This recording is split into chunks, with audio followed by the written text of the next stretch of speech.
Hi there, beautiful people. Today we're going to make some herbal tinctures.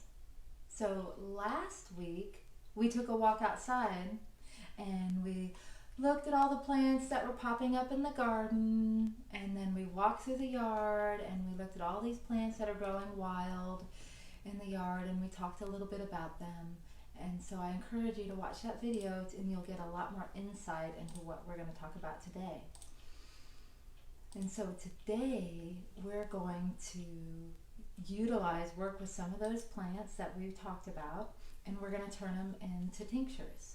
And I have a bunch of tincture methods I want to share with you, and I want to talk to you about each plant. And I also want you to get into my mind and think a little bit like an herbalist when I'm thinking about formulating and putting my remedies together.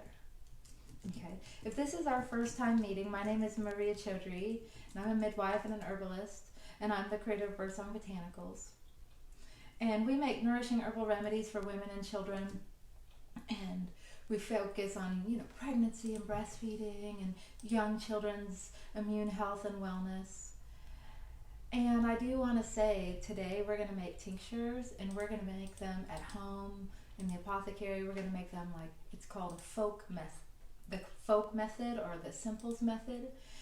And I do want to mention that Birdsong Botanicals, the tinctures that you see here, they're not made in the folk method. They're made in a real traditional standardized method, and with a weight volume method, with a percolation, with quality control and testing, and with the standards that meet or exceed the FDA regulations, and they meet all the good manufacturing practices. So that's a whole different type of herbal medicine making than what we're going to do today. What we're going to do today is we're going to get in it, we're going to touch it, it's going to be dirty, it's going to be messy. There's a lot of wisdom in the mess, right? And we're just going to get it out of the yard, and we're not going to worry about how much it weighs. We're just going to play with it, and we're going to make really beautiful, potent, accessible, safe, healthy herbal medicine for our families, right? So that there are two different types of medicine, and this is the one that we're going to work with today. And this is really fun. There's a lot of you elicit all your senses when you're making herbal medicine, right? You're seeing with your eyes, you're smelling, you're touching, you're feeling, you're tasting. So it becomes like a full body experience when you're making this medicine. And especially when you were with us last week, you could see how much joy each one of the plants bring us when we're outside with them, learning about them, sharing them. And so it becomes this process that we're going through, right? The process of learning the plants, growing the plants, working with the plants, making the medicine from the plants, imbibing them, having their effects stimulate our body. All that is this process. And I feel like when I was preparing for today, I want to share something with you. I wasn't planning on sharing it with you, but I love it when my two worlds combine, like my Qigong practice and then my herbal medicine practice, when they intersect. It's really, really a wonderful experience. And so in Qigong, there is this, it's called the alchemy of self, right? And in Qigong, there are these 5 regulations. You're trying to regulate your body. That means you're bringing a deep sense of relaxation to your body. And then you're regulating your breath. So you have a long, deep, slender, smooth breath. And in order to do that, that means you have a calm and concentrated and focused mind, right? So you're regulating your mind. And the calm, focused, concentrated mind is your wisdom mind. And that in the Qigong is like almost like your gold standard, is to achieve this wisdom mind, right? And yet also what you're going to try to regulate are your emotions, right? These things are a little bit more chaotic, a little bit more all over the place, right? And so the goal is to like feel your emotion, just not get too overwhelmed by them. So then you can be in a state of balance, center, right? So that's the goal. However, here we are, we're humans, right? And I really feel like I'm in this coronavirus quarantine, and so now is like this cocoon that we're all in, and so we're in this midst of transformation, right? I think you feel it too. And so in the midst of transformation, that means all these emotions and thoughts come up. You're processing them, right? And so they become really big and strong, and then you feel all that your shoulders pull up, so there's tension in your body, and then you start thinking a thought and your brow furrows, and then your breath changes, and then your mind is on something, and so you're no longer in this deep state of relaxation and contemplation. You're in this like kind of a stressed state, right? And so I'm a little bit off my center when I'm processing this. And what I'm trying to say is processing your emotions is a little bit messy. This is how it blends with herbs. So in order to be prepared, you want to be really clean and organized and have everything in its place. You want to have all your supplies, because if you just make a bunch of medicine and you're not really prepared, you're going to make a huge mess. You're not going to be able to be effective. You're going to waste a bunch of your stuff, and you're not going to really make a focused medicine that's potent because you were really distracted and you weren't really prepared. So it kind of just was confusing. And you probably don't even finish it, and then it's not labeled, and then later you look at it and you're like, what is this even anyways, right? Because you didn't have your wisdom and your organization and your preparation prepared, right? At the same time, that mess, there is so much mess that comes into to making herbal medicine. If you're going to dig it up in the yard, if you're going to dig up this garlic in your yard, your sink is going to be filled with mud. Right? Your sink is going to be filled with mud. You're going to get mud on your clothes. You're going to like spill something. What I'm trying to say is, even if you're really prepared, there is a lot of wisdom in the mess, right? There is wisdom and medicine in the mess. And when you're in this process, this full body engaged with all your senses and all your feelings, and you're making this mess, but then you're also getting these insights, right? And then you're realizing you're making an herbal medicine. What that means is you're extracting something, you're distilling it down, you're changing its chemicals. So that's how you can take a toxic plant and you can distill it down, and you can boil it, or you can extract it.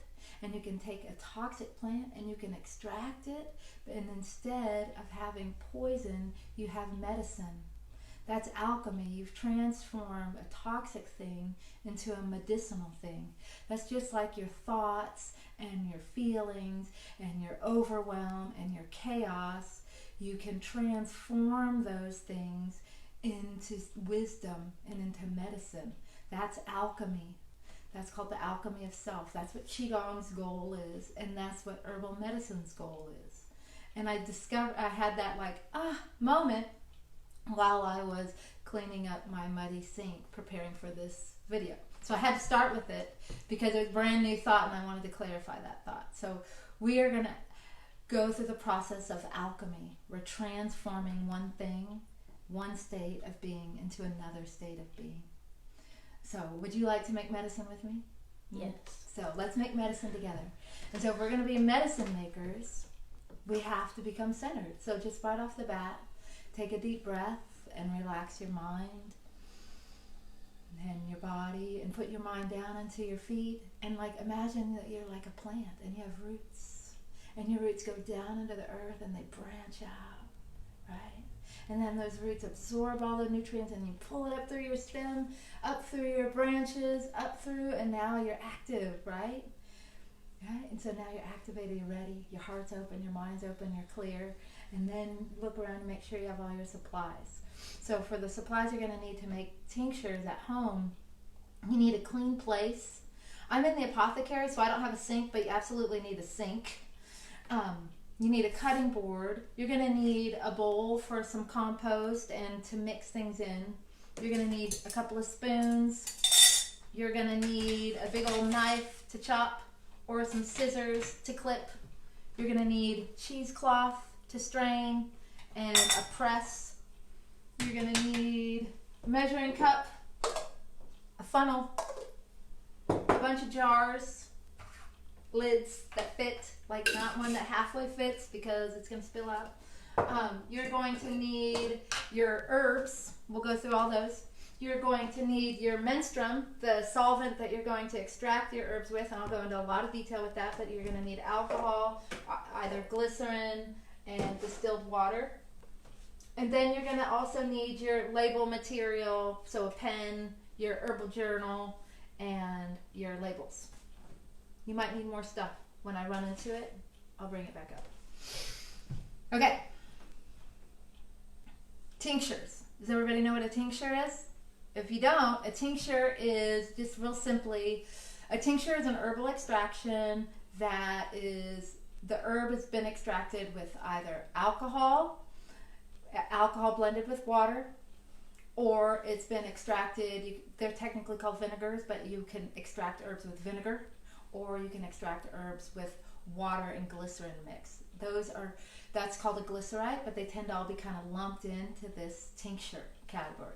Tinctures are really pretty amazing herbal medicines because they're concentrated, they're compact, they're portable, they can go into your pocket, they're a small size, they don't require refrigeration, they're easy to take. There's nothing in here, but you would just pull up the tincture, have a sip of water, leave the water under your tongue, drop the drops in the water under your tongue, hold it, swallow it, take a drink of water. It's that simple. Or drop it into your drink. The issue is you have to drink the whole drink all at once. Don't leave it and then come back 3 hours later because you didn't get all your medicine. So put it in a small amount of water if you're going to do that. It's real easy to give to kids. And if you store it properly, what I mean by properly is out of direct sunlight, in a dark place, in a cool, dry, dark place. Tinctures can have a shelf life easily of 10 years. So there's that. So they are super concentrated and easily absorbed, and they're potent. And I like that word, potent. I remember somebody was saying they didn't like the word potent. It sounded too much like power. And I'm like, I think that's why I like it. Anyways, let's go through these herbs and then we'll start making the tinctures, okay? So one thing I want to say is I want to talk about these herbs just a little bit. Okay, so when you're going to make a remedy, why? Why are you going to make it? What's it for? Who's it for? How are you going to make it? And so you got to know the how and the why, right? And the who. So on this tray, these are all herbs we talked about last week. And what we can do so many different things with these herbs. So we want to narrow down our focus, right? For this video, we're going to focus on making herbs and this remedy for lung health because we're in the midst of the coronavirus, right? And it's spring and people have allergies and they're coughing and they have congestion or they're sick with this virus. And also these are the herbs that are growing right now. So these are the herbs we're going to work with. So this is what's present. This is what's coming up. So this is where we are. Okay. So if we're going to work with herbs just for lungs, right? And I'm going to make a remedy just for lungs with the herbs on this tray. And I'm just talking about like a decongestant, an expectorant, and an immune stimulant. When I'm talking about just those, your primary herbs right off the bat, you would want to put thyme in your remedy, right? And then right off the bat, you would also want to put pine. Pine and thyme actually have a lot of similar qualities in that they're decongestant, aromatic, expectorant, antimicrobial, antifungal. They both have these properties, right? So if you don't have one, but you have, if you have them both, put them together, or you just use one or the other. They work. They're interchangeable in that way. Also, if you're just dealing with coughs, then you're going to want to put some sage into your blend, because sage is going to dry up wet things. It's going to dry up cough and phlegm, right? And then you're going to want to put mullein leaves. Mullein leaves is going to be an expectorant, and it's going to help get all the mucus out, right? And then you're also going to want to add this wild garlic for the anti-inflammatory, the antibacterial, and the expectorant properties, right? Okay, so that's just for lungs. But now we're going to take this a step further. Now, if your lung issue is because of allergies, then you would want to add this purple dead nettle to it. And we didn't talk about it last week, so I didn't pull it in. You'd also add cleavers, which is growing right now. You would add cleavers to it. If you're wanting to work with the fever aspect of a remedy that could still be contained with lungs, let's just stay with lungs for a second. You want to deal with the fever aspect, then you would add yarrow to it for its antimicrobial properties and its ability to fight infection and its ability to reduce a fever. Also, if you're dealing with a fever, you would add lemon balm, because lemon balm is going to help reduce a fever. Lemon balm is also antiviral, so if you're dealing with coronavirus, I'm not saying it's going to kill the coronavirus, but I'm saying this is an antiviral herb. And then also, if you had a fever, you would add the peppermint, because the peppermint's going to improve your circulation, and it's going to be cooling and stimulating. So that's for fever and for lungs. Let's change this up and let's think a little bit different. Let's just say your lungs are hurting, everything's really inflamed and really red, and everything's tight and hurting. You absolutely would stick with the lemon balm, because the lemon balm is going to help relax everything. Also, you could then now have, say your cough is like dry and it's like unproductive a little bit, and it's just hot and dry and just achy. So then you could add your plantain. So plantain is going to be able to moisten your lungs, and it's going to moisten and relieve the red, irritated, inflamed tissue in your upper respiratory tract. What else? Okay, let's change this up. Let's change it. Now you're dealing with a fever. You're not even dealing with a cough, you're just dealing with a fever. On here, you would immediately think to the yarrow and the thyme and the sage, and then you'd also think to the lemon balm and the peppermint for the fever right off the bat, right? But what if you're pregnant and you have a fever? Well, then you can't make that remedy. You have to change it. You would have to just make it lemon balm and peppermint and sage and thyme. Oh, but now let's change it again. Let's just say you're pregnant, you're breastfeeding. And now you're breastfeeding and you have a fever. You can make it all the same, but this time you don't put the sage in there, because the sage is going to dry up your breast milk, right? So I'm just showing you different ways you can combine things so that you can make a specific remedy for what your needs are at this time, this chapter in your life, right? That's the most appropriate. Now, these same herbs, if we weren't making tinctures, I could be teaching a salve class right now, and we'd be making an herbal first aid salve, and we would put our pine needles, very antiseptic and cleansing for wounds. We would put our plantain. We would add our dandelions. For a salve, we definitely would be adding yarrow. And then it depends. Like, we could be putting thyme in there for the same sort of antiseptic properties. We could absolutely put the garlic in there.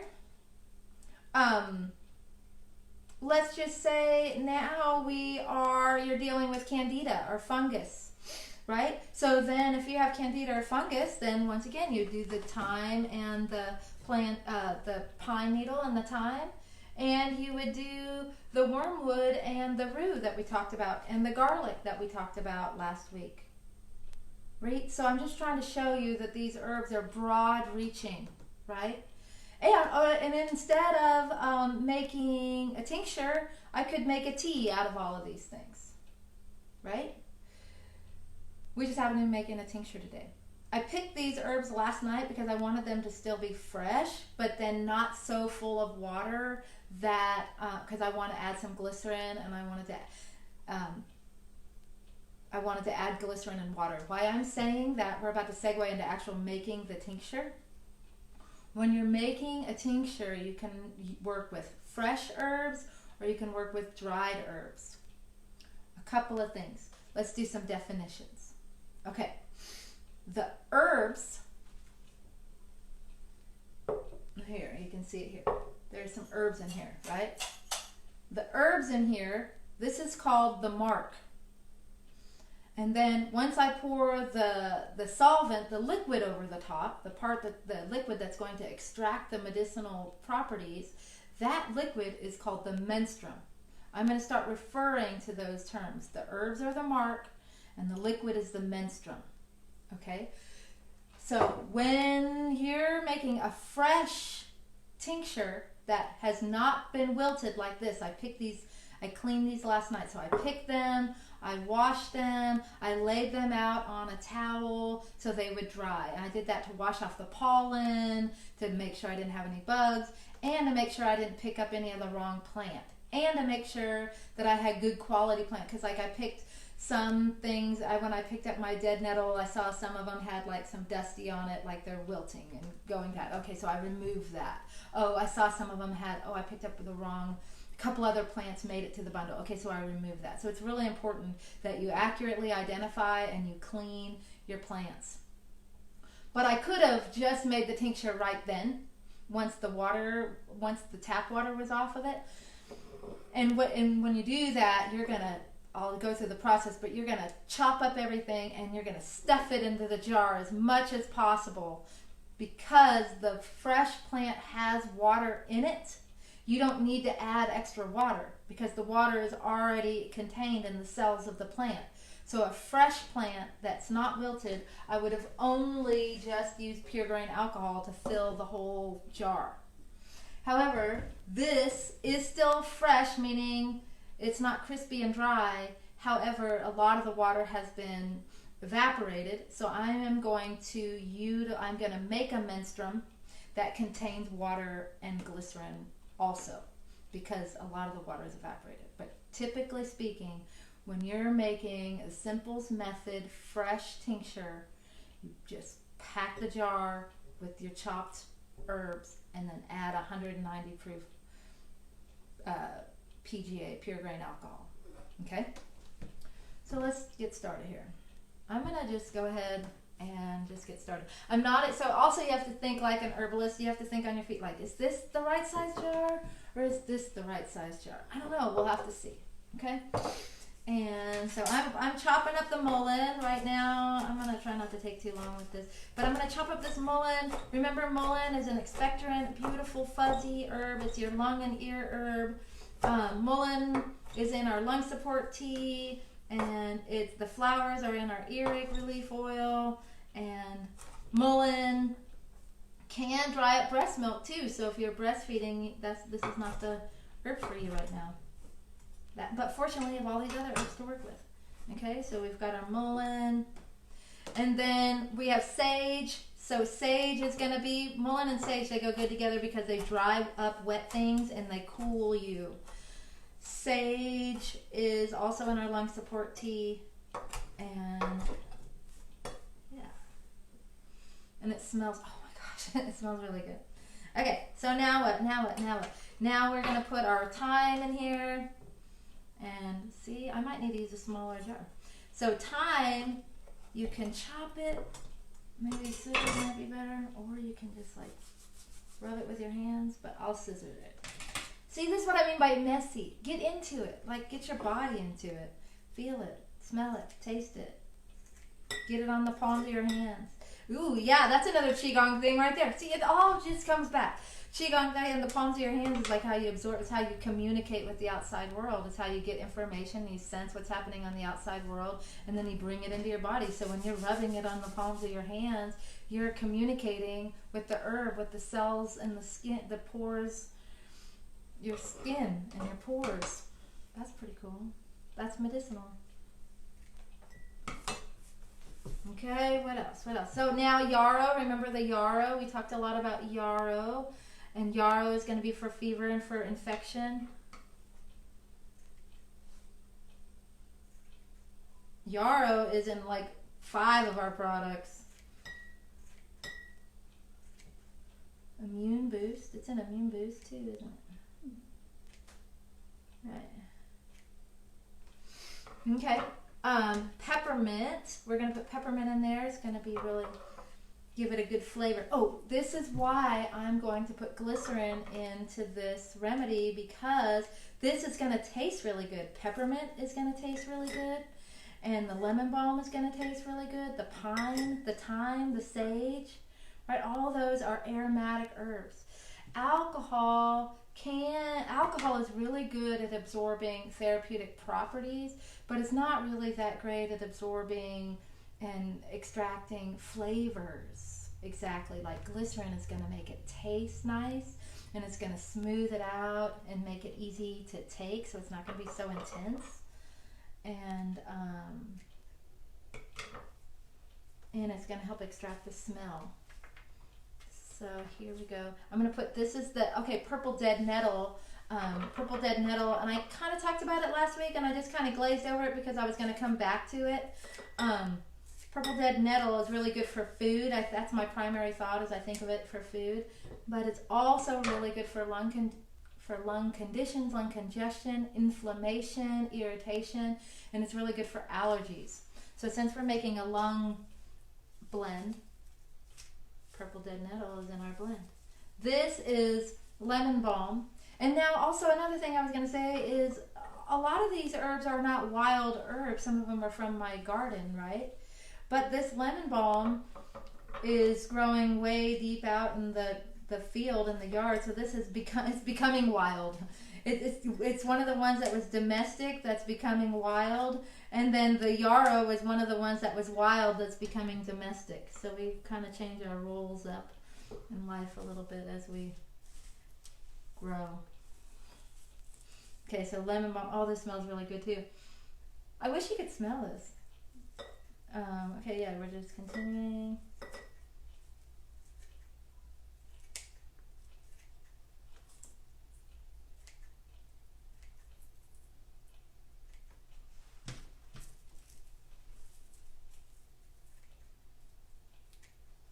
Okay, and then plantain was one of the ones I said, oh, there's plantain, and I'll come back to it. So plantain is a vulnerary herb. That means it's soothing. So like think if you have a hot sunburn or a burn or a rash or like bug bites, it's all hot, right? So you want to cool it down, right? It's all inflamed and it hurts, right? So you're feeling pain and inflammation. So vulnerary herbs help soothe the pain and soften the inflammation. And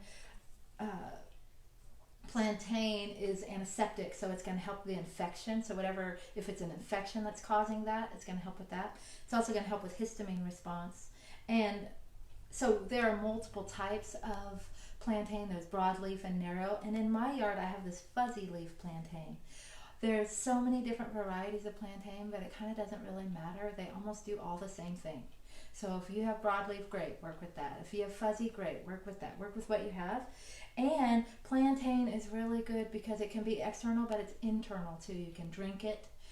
And it's really good because it contains one of the same ingredients as comfrey. I talked about comfrey yesterday or last week. And it has this ingredient called allantoin. And so it helps broken things knit back together. So if you're concerned about drinking comfrey because you broke your arm, but you're like, oh, I'm not going to drink the comfrey, but I'll put the comfrey on me. You can drink the plantain, and the plantain has a lot of the same properties to help with your broken arm or sprained muscle or torn tendon. But it's also really good for lungs. It's amazing. This is good for your body in a lot of different ways. So plantain is going to go into our blend.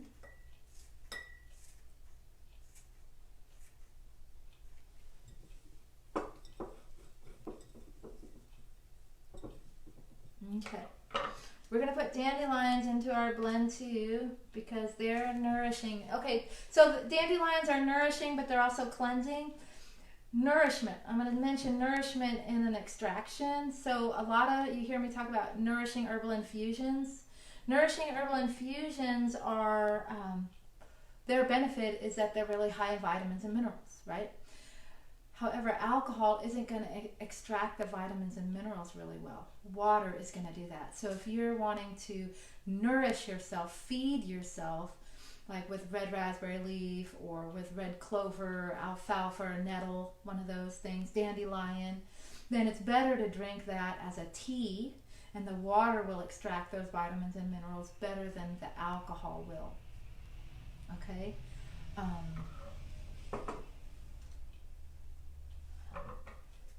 This, I'm going to put in, this is that wormwood we talked about. So my intention for this blend is, yes, I want it to nourish the lungs and support the lungs and protect against bacteria and viruses.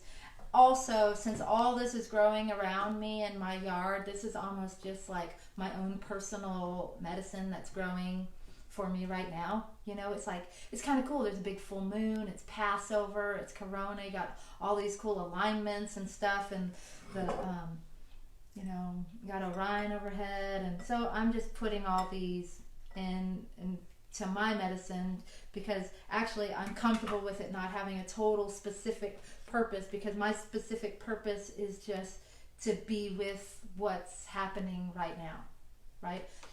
So, okay, here we go. Pine needles, taking a little while here.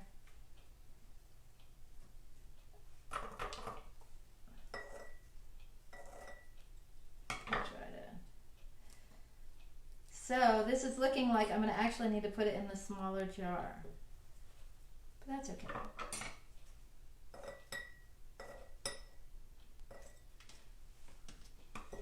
So thinking of pine needles, you think of pine needles and you think they're high in vitamin C, and they are. And maybe we'll extract some of the vitamin C, but once again, remember the vitamins. We are mixing this with water and glycerin, and so the water will get some of the vitamins, but remember, if you want to drink the pine needles for vitamin C, or if you want the pine needles for vitamin C, that means you drink them in tea. If you want the medicinal properties, the expectorant and the decongestant properties, then a tincture or a steam. That's another thing we could have done with all these things. We could have made an herbal steam, like everybody's concerned about their bronchial passages right now. This would be a beautiful aromatic steam to moisten your bronchioles.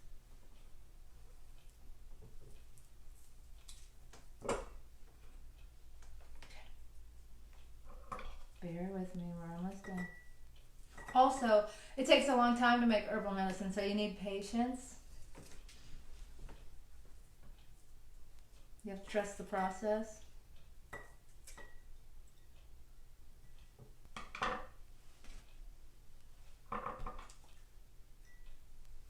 Because what we're doing is we're cultivating something. It's just amazing how I just can bring it all back to Qigong. When I was a practicing midwife, I could bring everything back to midwifery. I would be standing here and I would be talking to you all about how this is just like the birth process. Now, I'm bringing it to, it's funny how we change.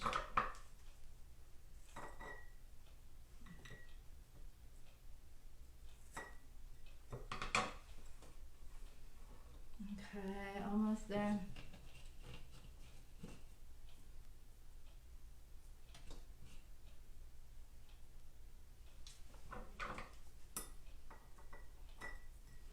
And now, this is what the wild garlic looked like whole. And I probably could use the green, but I'm going to use these garlic bulbs. And I'm just going to take them. See all these cool little bulbs? Doop. These are high in sulfa. So why garlic is so effective as an antibacterial herb is because it contains sulfa, like sulfa antibiotics. It's also why it gives you a bunch of gas.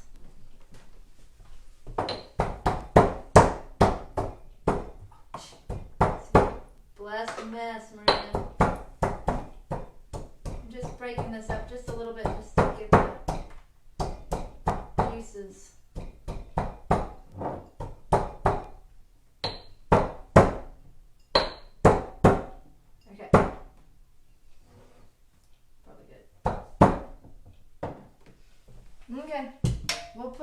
in, but see, this is going to be, if this was a dried remedy, with all these herbs were really dry, this would be good, but I'm tempted. This is too small. We're gonna have to go with this. Okay. This is too small because see, I wanna put the herbs in, I wanna put the liquid in, and I want there to be a little bit of room when I shake it. If I put the herbs in here, this will just be too packed without any movement. So we'll have to do this. Okay. Now, so Simple's method. This is really simple. It's called Simpler's method because this method is like, my goodness, you're like, that's all you have to do? Okay. If these are your menstruums, these are your solvents, these are the things you can use to extract your medicine from. You can use pure grain alcohol, PGA, 190 proof. If you're going to use pure grain alcohol, this is what I always do. You're going to mix it equal parts with distilled water. It has to be distilled water because if you use tap water or spring water, don't use tap water anyways because it's filled with chemicals. But if you use spring water, the water's already full. It has a bunch of minerals in it, right? If the water's full, it can't take more, right? Distilled water doesn't have minerals. So it's a water that people drink when they're wanting to cleanse and or to detoxify their body. And so since it's called an empty water, there's not minerals in it. So when it comes in contact with the vitamins and minerals, or when it comes in contact with the active constituents with the herbs, it can extract it easily because it's empty. There's a potential difference. There's a place for the therapeutic properties to go. They can go into the water. There's room for it. So you have to use distilled water, equal parts.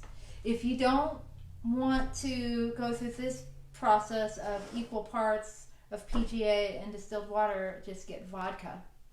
And vodka is going to already be an alcohol that's been diluted with distilled water, and so you would just simply use the vodka and you don't have to blend or mix these together. Okay, this is super simple, yet we are going to add some glycerin into it. Since we're going to add some glycerin into it, there is a little bit of not math, but a little bit that we have to think through.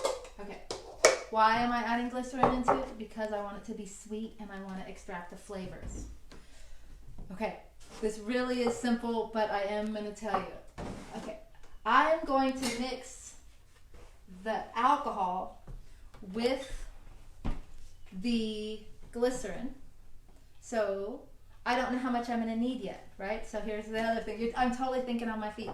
So I don't know how much exactly that I'm going to need because what you have to think about is I want my menstruum to go inside and cover the herbs, and then I want to have 2 fingers above the herbs of the menstruum, right? So the fluid has to come up to here. And then you have to think these herbs are going to fill up with water, so they're going to swell. So I need room on the top of my jar for me to add some more menstruum, and I need room to shake it around so there's movement for shaking, right? So, and this jar is one of the ones that doesn't tell you how big that is. So I'm going to do it like this. This is how my brain works. I'm going to make these 2. Like, so if this was a circle, this would be 1/4, this would be 1/4, and then the water would be the other half. Does that make sense? So 25%, 25%, 50%. Okay. So we're just going to put, all right, I'm going to make it be right here. We're going to just start with this. This is pretty easy. I'm going to do a 1/2 cup of alcohol. And this is why I like the Simples method, because it doesn't really, this is not a exact science, this is an art, right? And so 1/2 cup of alcohol and then I'm going to add a 1/2 cup of glycerin, right? So now I have 1 cup, right? Easy, easy. And now I'm going to add a cup of water, so I'm going to make 2 cups total, and then we'll go from there and see. Okay. I am going to stir it up here.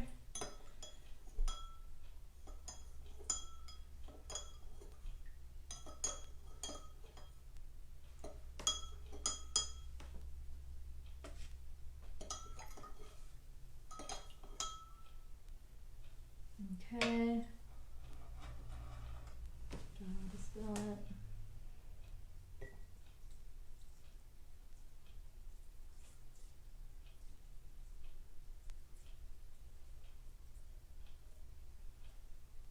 I'm going to pour the whole thing in. So what's really important is that everything gets submerged. Do you see how when I first gave the explanation I put my fingers on the top, but really what happened, all the herbs floated to the top? And so, but it's still, it doesn't really matter because there's still 2 fingers of menstruum, right? So I'm going to put the lid on this and shake it up. And I'm going to let it sit, and then we'll see what we have to do. You want to make sure everything is covered. If the mark, remember the herb, if the herb is not covered, it's going to potentially mold and it won't extract. And so you don't want moldy and you want potent medicine. So it has to be submerged. And you need to shake it up. And then, so by shaking it up, I can see right now that the plants will rise, but there's still some mark on, top, and so I'm going to actually add a little bit more menstruum just to be on the safe. But what I'm used to doing, I personally am used to working with dried herbs, and so you have to remember there is moisture in here. But I'm going to add it just a little bit more, So let's do that again, but not 2 cups, but we're going to do it to a. I'm going to make it be. I'm going to do a quarter cup, and then to a cup. Ooh, that'll be too much. I'm going to do this. 8. 8. And this.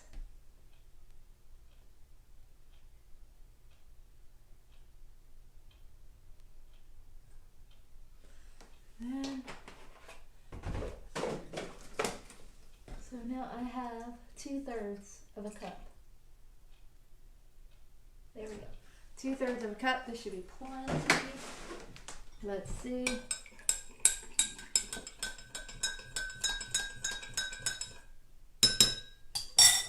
I said 8, but they're really 6th, right? I did a 6th, the 6th. Okay, here we go. Oh, see, that's so much better. See, there's room on top and room on the bottom, and this is already getting green, and you can already smell it really well. It smells really different. And see how you can shake it up, and there's plenty of room. You activate it, energize it. Yeah, so you can like say good thoughts. I always tell it what to do. Like what I mean by that is I tell it what to do is like I always express my gratitude. Like, wow, thank you for you were growing and you let me harvest you and all your medicine and all the lessons that I'm learning, and that you're gonna keep me healthy and keep my family healthy and all this stuff, and say all the things you're grateful for, and just kind of give it permission to like fully be awesome and powerful. Okay, we're going to let this sit here for a couple minutes, and then we'll come back to it. Let's make another couple tinctures real quick. This one is a dried tincture. This is a dried herb. This is hawthorn berries. So I've talked about hawthorn on the YouTube channel, and so there's a whole bunch of videos. So it looked like this yesterday. See these full berries? I put them in a grinder, like a coffee grinder that I just have exclusively for the herbs, and I ground it up so now it looks like it's a powder. And I only did that so it makes more surface value on the herb, so it's easier for the alcohol to extract it. Okay, so I'm going to just make an alcohol tincture with this. This is not a blend. okay, when I'm in my personal apothecary, like over here, I have a closet, and inside the closet is full of herbal extractions, right? Just like these are all full of blends, right? However, I don't blend them together. I blend them each individual herb. So I make an individual, so for this tincture right here, that would have passion flower and catnip and valerian, right? I don't put passion flower, catnip, and valerian in the same jar. What we do is we use, for those, we do percolation method, and you do catnip in one jar, valerian in one jar, passion flower in one jar, and then once they're made, then blend them together. Then you can have a more exact science about it. So in my apothecary, especially when I make remedies for people that come in and they're like, hey, will you make me a blood pressure remedy? I don't have blood pressure remedy all mixed together. I have all the components of blood pressure remedy, and then when they come in, I blend them together. And then I have lots of resources that I can blend and make in a lot of different ways. So when I'm making these, they're going to be super simple, meaning they're a dried herb, one ingredient, and pure grain alcohol. Okay? This is a fun thing. This is a yard art. This is like a fun, like, you know, family kitchen herbal remedy, right? This is a different thing. Okay. So, here we go. We're not going to do glycerin anymore, so get this out of the way. And this, I really should have measured the jar first, but I'm going to do 100.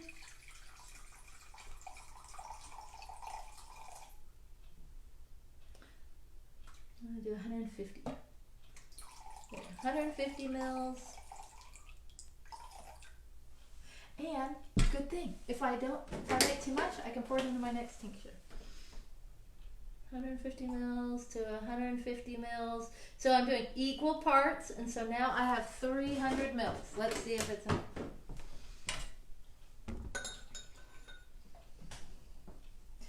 This one, you're going to have to be a little bit more mindful of the plant swelling, because this one has no water in it. So this plant's going to swell quite a bit more than the other one will. Okay, let's see where we are. I didn't have to pour it all the way in. Let's do things in stages, and then you kind of know where you are before you get all the way in, and you're like, whoa, what have I done?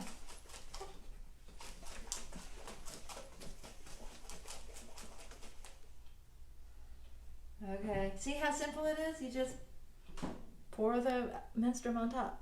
Let's let it settle for a second, and then we'll see. It looks like there are 2 fingers in between.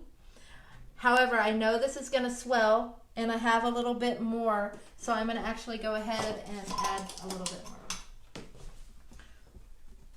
Yeah, so you just have to play with your stuff yourself, and then you'll get used to your experience. And then you also have your herb journal right beside you, so then when you have insights, you can write them down, because you think you'll remember, and then the next time you're in the herb kitchen, you're like, oh yeah, I forgot all about that. Yeah, see, this feels good. It moves easily. It moves easily, and there's plenty of room, and there's plenty of alcohol and menstruum in here. Okay, so we'll set it here, and we'll come back to it. So that's hawthorn. That's for your physical heart and for your spirit heart, and that is a cardiotonic. It's really great for blood pressure, really great for just like people that have heart disease, but also for circulatory and blood vessel system cardiotonic. Okay, and then here's another herb that we've talked a lot about on the channel, and this is ashwagandha. Ashwagandha, I call it a people's herb. This is an adaptogen. It's really great for stress. And so ashwagandha looked like this yesterday. This root, you can see the root, and so it's stiff and hard surface. And the stiff hard surface, alcohol is really good at extracting the medicinal qualities out of roots and berries. But I wanted to grind it up to make it easier, so I put it in the grinder. So now it's this little powder-ish, rooted powder. Ashwagandha is one of my favorite herbs because it's an adaptogen, so it's going to support your immune function, and it's really going to help you move gracefully through stressful times. It can help you sleep well, relax your body, help you clear your mind, just feel a sense of peace and like stability. And it's called the smell of 4 horses. So you start to like, no, you don't smell. No, it really just gives you like horsepower, like stamina, endurance, will, power, strength, grace, beauty, wisdom. So back to the whole Qigong thing, when they compare the wisdom that you're going for, it's the horse, right? How just they're so stable. Versus a monkey. A monkey like runs around and it's all chaotic. Okay, enough of Qigong. Okay, so now here I am. I have this situation where I have my menstruum kind of already mixed up. And so if I add stuff to it, I might get confused. So I'm just going to go ahead and add this menstruum in. And then I'm going to make a little bit more. But I can see from my past experience, I don't need as much as I made last time. So now I'm going to do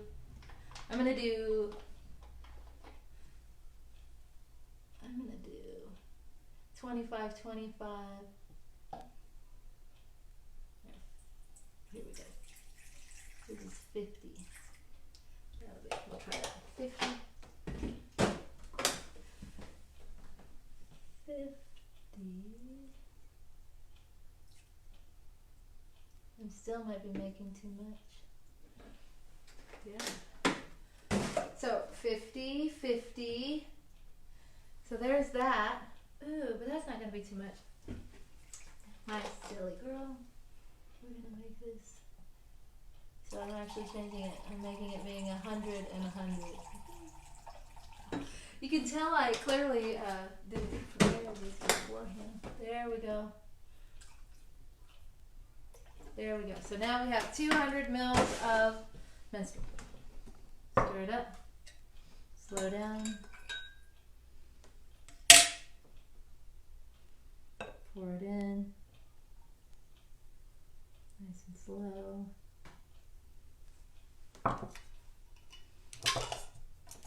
Okay. Shake it up. See how this is clumping? You gotta make sure you don't have any clumps. See how this is clumping?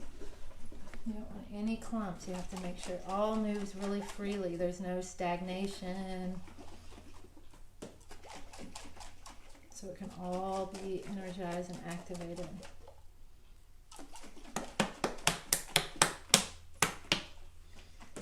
Okay. So let's kind of see where we're at. Things have settled just a little bit. This is, once again, this is another Qigong. I mean, this is all just Qigong talk. So like right here, like that's a whole part of training is like you have all these experiences and then you want to settle your energy, settle your mind, right? And you see how the heavy particles went down, but then there's this area, this part that's more clear.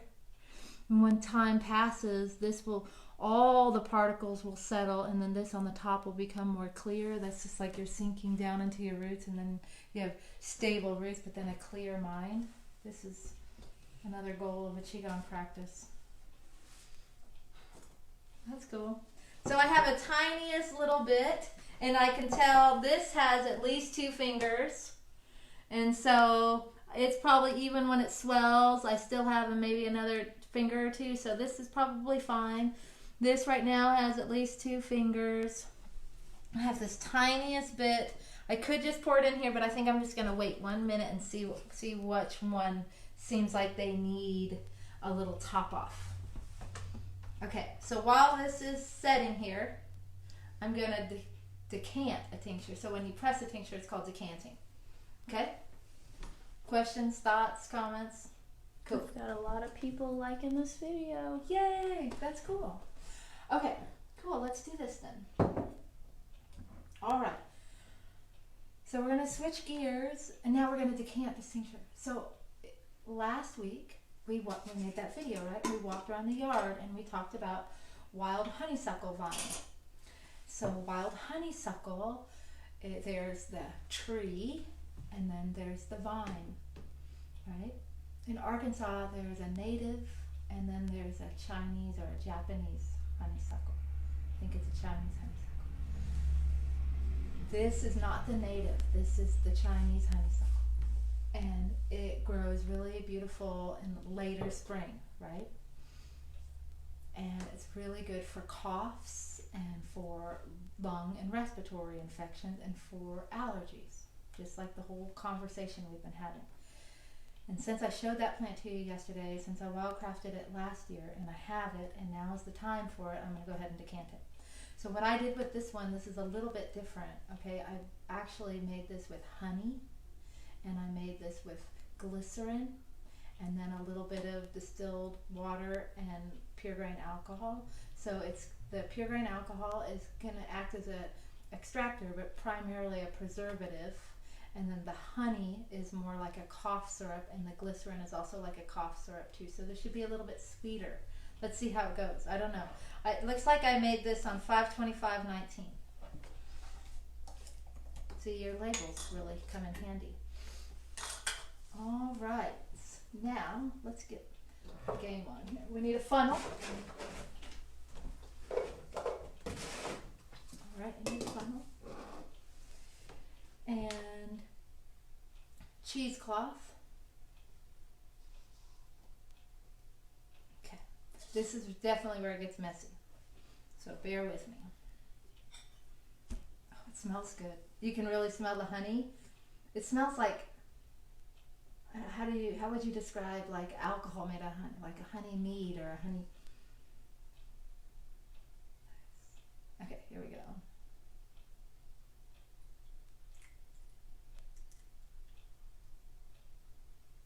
Ooh, look at that pretty color. Yeah.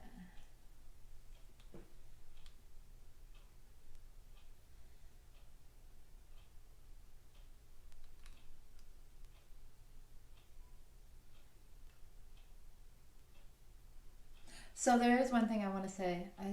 According to this label, I made this 5/25/2019. So how long does it take a tincture to macerate? Macerate means extract. How long does it take to macerate a tincture, right? To make one. So generally speaking, the most common, most books will say 4 weeks. 4 to 6 weeks. And so these tinctures over here will be ready in 4 to 6 weeks. However, it's totally fine and acceptable as long as the mark is covered by the menstruum, as long as there's fluid on top. The mark can stay in that tincture and in that menstruum until you get to it, which can be years and years later, right? Especially like if it's been preserved with alcohol, made with alcohol. Now, when you start making glycerites and honeys, they have more tendency to mold. One other thing, since I said the word honey, makes me think of who should not have honey, and that would be young children less than a year old because of botulism. Oh my gosh, I'm about to spill my stuff. Pay attention. Okay. So this look how pretty that is. That looks just like honey.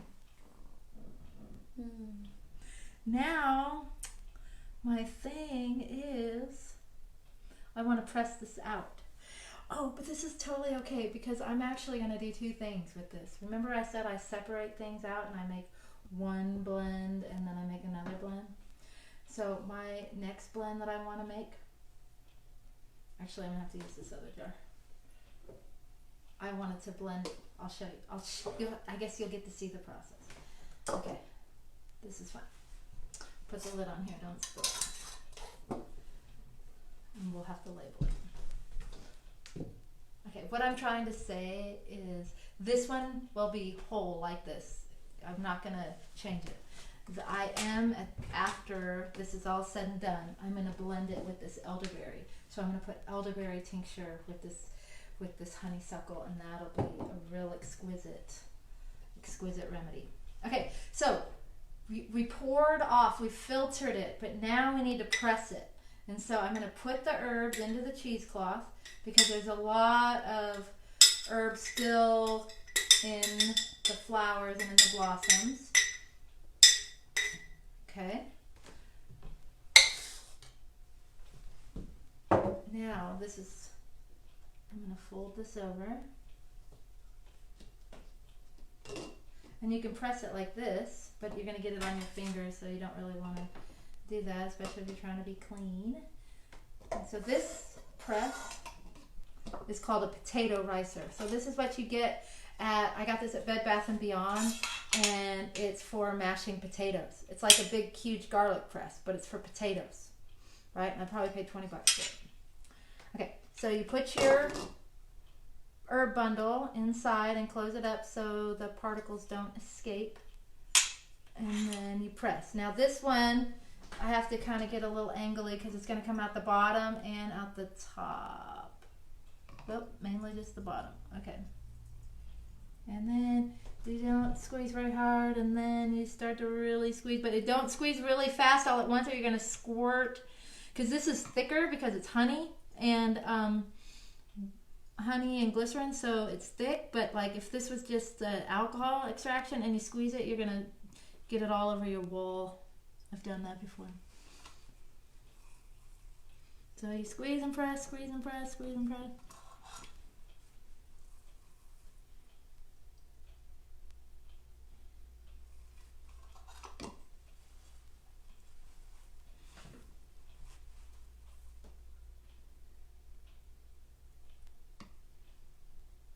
And you just keep doing it. Like I said, it takes a time.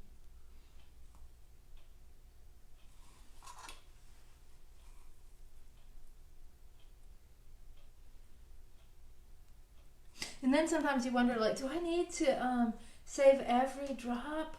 And then, like, we're not doing this for commercial use, but you start to think, like, each ounce of tincture is about 10 bucks. So, yeah, as much as you can press out is important. But it's up to you how much time you're going to spend doing it.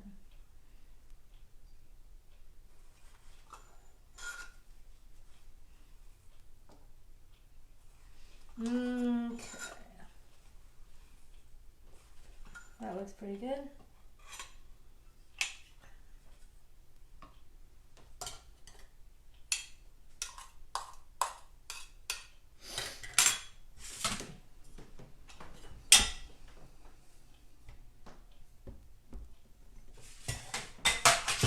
So this little, it kind of looks like a little cake now. And then you just compost that little cake.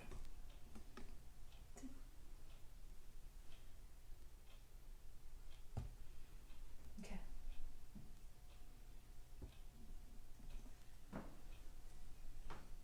Set this right here. Okay. And for right now, I'm going to set this to the side because we're going to blend that elderberry into it. You need a bunch of towels.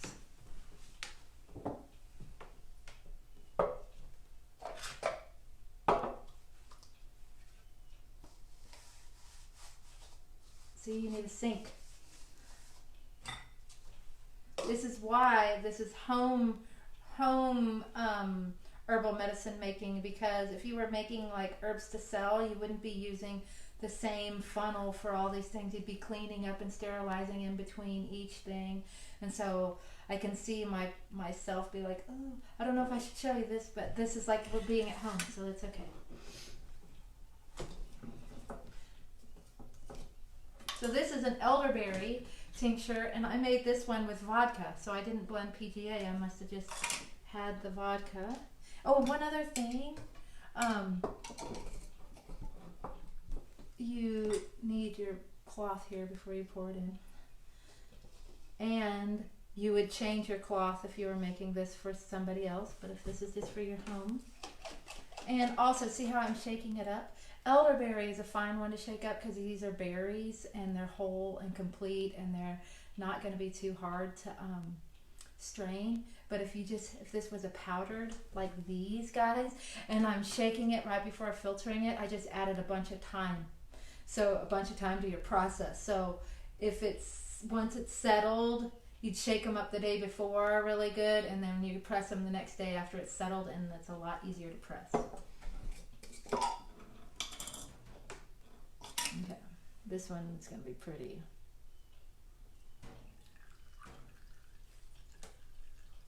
dark.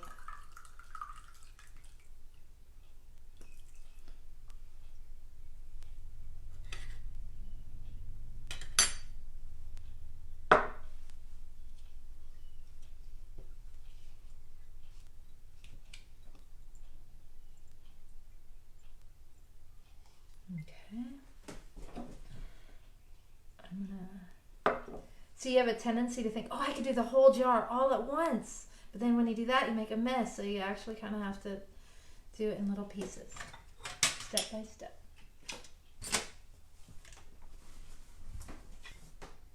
Okay, here we go. This one will squirt, so you have to be really mindful not to press too much.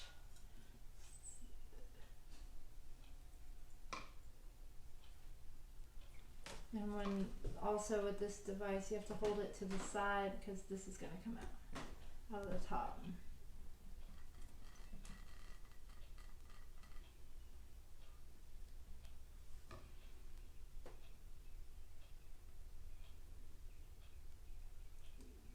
My hands are slippery.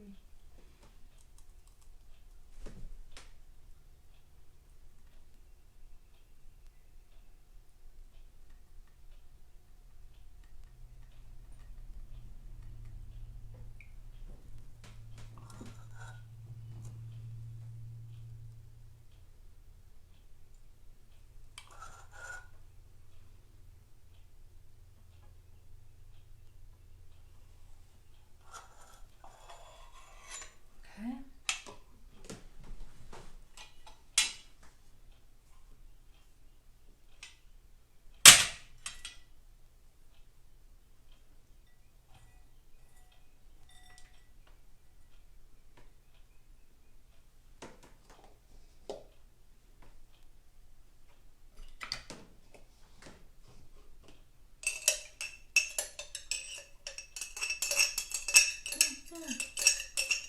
Okay. So I'm trying to think of other important things you need to know about tinctures.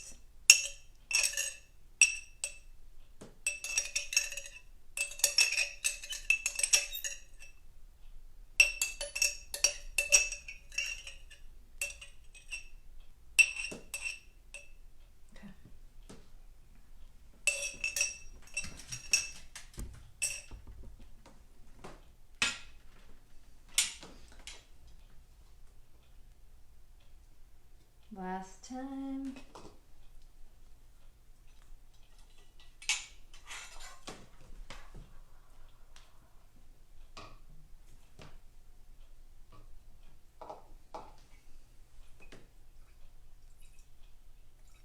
And even though not a lot of fluid comes out at your last press, it's the fluid, this fluid right here is the most concentrated of all of it.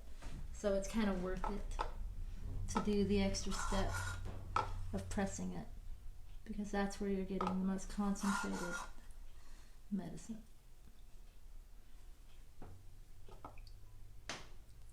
Okay. Call it good.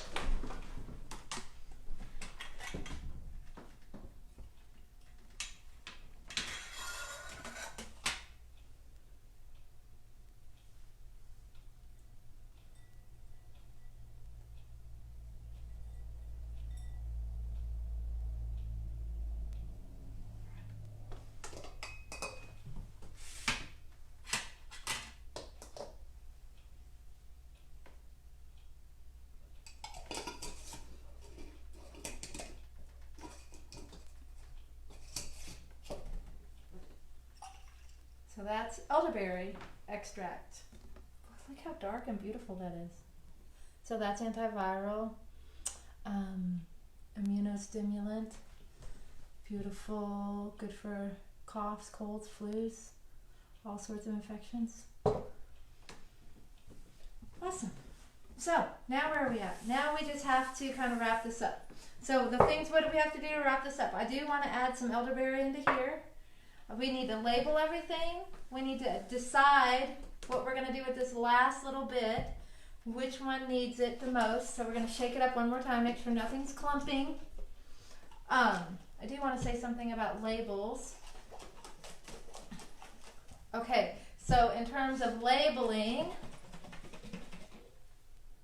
you know, you can get these little labels that you peel off and stick on.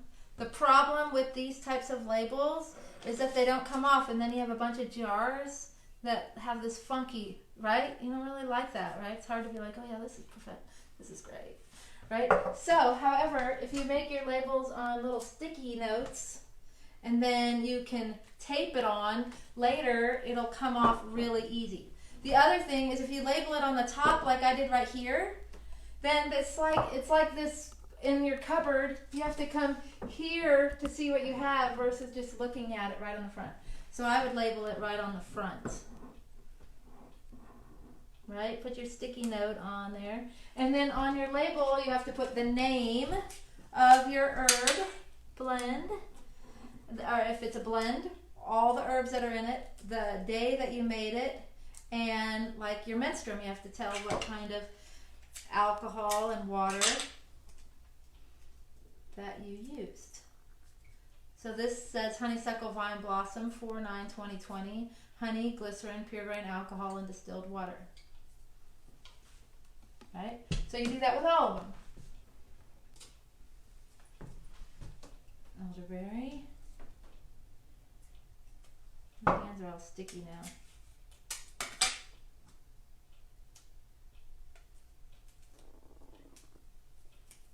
Okay, whoop. My hands are sticky, so it's not going to stick on there.